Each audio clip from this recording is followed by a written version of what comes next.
would have a room there, or whether it's a hotel, whatever it is that they're going to stay.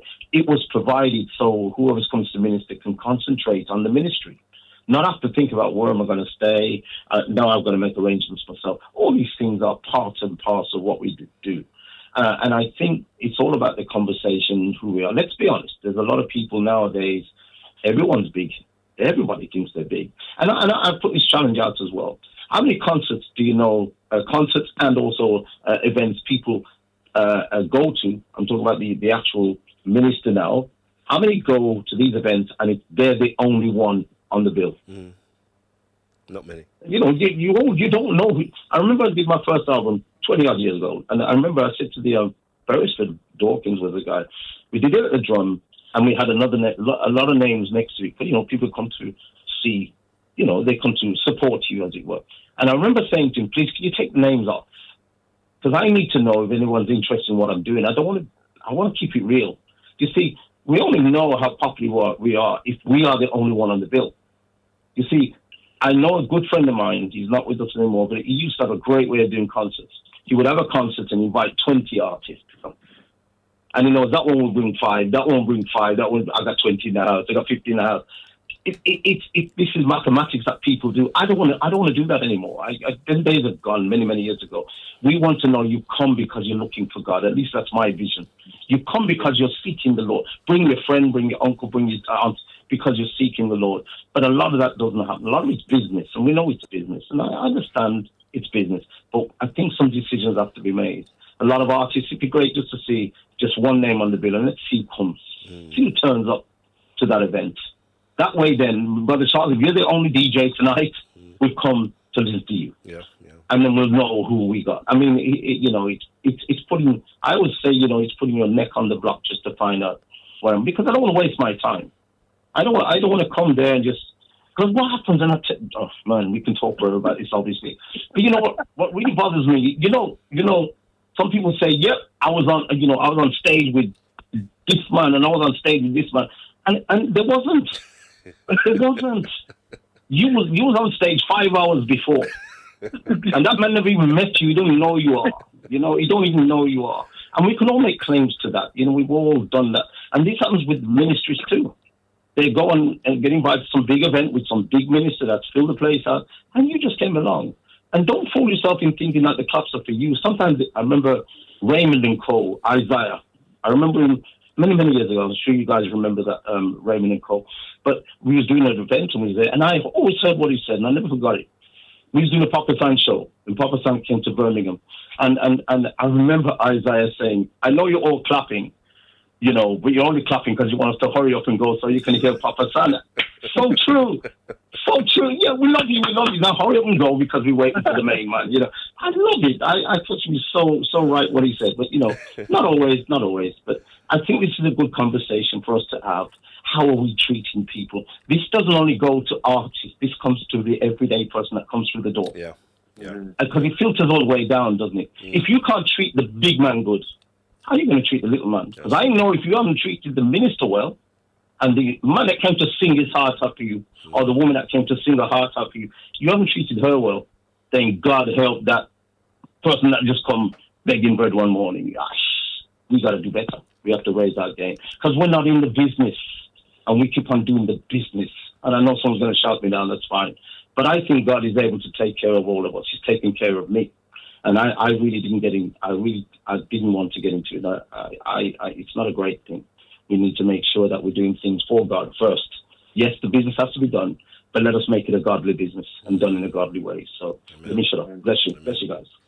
How should we treat those that come to minister?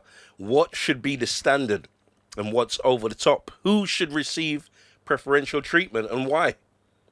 Should you expect to pay ministers, or is a tin of ginger beer and a patty no longer acceptable? I think that's where it came from. It makes sense now.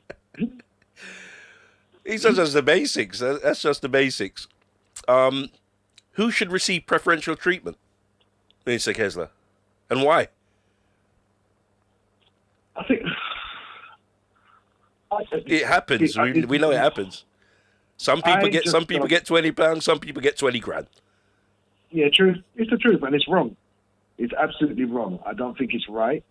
I do believe that sometimes, in some cases, people can be very dishonest, especially when there's this term, if the person is your friend or you like this particular person, you make sure that this particular person is sorted out. But the likes of you over there and you over there, I'm not really too bothered with you, though. I'll give you a little 50. That time you just gave your friend £500. You get what I'm saying? So these kind of things do actually happen. And I personally think that everybody should be kind of, okay, not everybody in terms of their gifting is on the same level. There may be some people who's really established and really have, done really well, be it within the Christian church or the Christian circle, or whatever you find, wherever you may find yourself in. And yes, those people should be respected and honored, etc. And maybe, and they may get, I wouldn't say better treatment, but maybe, they might get a little bit more than, it's like, let's say, for example, I've done various events and I've been headliner, but I've also been in a position where I'm supporting that. Yeah. And let's say, for example, I might go to a place and this is a really big artist. And we're talking about, when you look at the history and the longevity of what they've done and what they've brought to the music industry, you would expect that this person would be honored and respected in a particular way. I wouldn't personally believe that, I should be, somewhat treated on the same, in the same way, if I'm making sense, But then I do not believe that even though you may honor this person, respect this person, and treat this person in a wonderful way, just as I believe that the other people should also be respected and treated in a particular way. It may not be to the standard that you treat this headliner. Yeah. I'm just using that as an example. Yeah. But I believe that everybody else should also be respected and treated in a godly way. And making them feel welcome, making them feel as if like, yes, we've invited you there because we wanted you here. We see your worth. We see what you're doing in the kingdom. And sometimes that doesn't happen. Sometimes people get thrown. And Pastor Owen made reference of it. He's talking about people's going on like they're big shots now. They're pulling shots in terms of who must be invited where, and I have the power to invite this one and I have the power not to invite this one. I think to myself, you know something, you don't have no power, The power that's being given to you has come from above, and as quickly as we have been given power, we will then soon realize who really controls the power. When we become quite arrogant and puffed up and think that we can toss people to and fro and treat them how we want to treat them.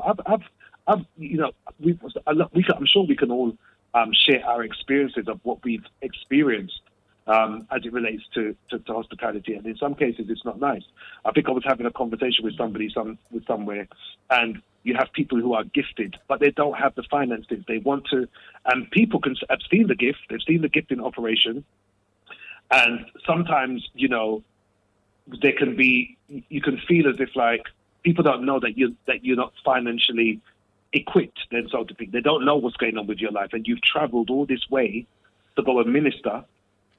And then they just don't give you anything at all. There's no compassion, not even a thank you sometimes, and you just left. And you're there now trying to figure out, how am I going to drive home when I've got half a tank of petrol left in my car? You know what I mean? Sometimes we do actually have to think about, think outside the box. It's wonderful that we want the person to come. We want the person to come and share their gift and bless the people or do whatever it is that they do to make us feel good or to encourage us or empower us. But then sometimes we don't want to honor people. We just want to just use them. Mm. And there's a lot of that goes on.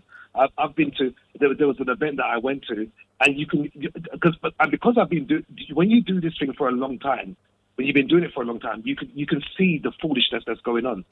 How some people are treated in a particular way. Some people get paid, some people don't get paid. There will be this thing where two separate emails, or three or four different emails will be going out to all the artists. This group of people are getting paid because of how the person feels about these people. These persons, they will get maybe expenses. These people, they ain't getting anything. And, and you're treated like, you're thinking like, oh my gosh, like, so what? I'm not valuable. I don't worth nothing. And then even when you go, even though you may agree to go and do the event, you're not even getting a glass of water. You just, so it's all these different challenges that can sometimes occur. And I think it's important that we really look into this whole idea of Christian hospitality. Even, we're talking within the context of, I don't want to say church because it's beyond church. But even when you go into a church, you walk into a church, do we make people feel welcome? Do we? Are you the type of person when people come into the church and they want to sit down, you got your bag on the seat and you're not moving it? You're not moving it because as far as you're concerned, I'm maybe going to save that seat for my friend. You don't know these people. You don't know who they are. You don't know if this is their first time coming into the church. But, what do we, there's a saying, first impressions count, and I think that's very, very important. You can't just invite someone over to your house. Oh, I'm inviting you over for dinner. And then when the person comes, you just open up the door, you let them in, and then you just go and sit down and just leave them. And you'd be like, can you just imagine? I invite you to my house, but I open up the door, and then I just go and lie down in my bed and just leave you. And you'd be thinking like, is what going on here? But Joshua, you knocked the nail on the head really there now, because now, like I said, it's not only in events and things, it's right on our doorstep in our own church. And go back to scripture. The scripture says, I believe in James, it says if a man come in a certain apparel, expensive apparel, and you make space for him, the Bible said don't do that. Don't make one man go to the front and the other man to the back. We have to treat everyone accordingly. And for me, that's what I think we've done. We've celebritized, for want of a better word, we've celebritized the church. You see, when you come to the church, you're all the same, in my opinion. This is why I struggle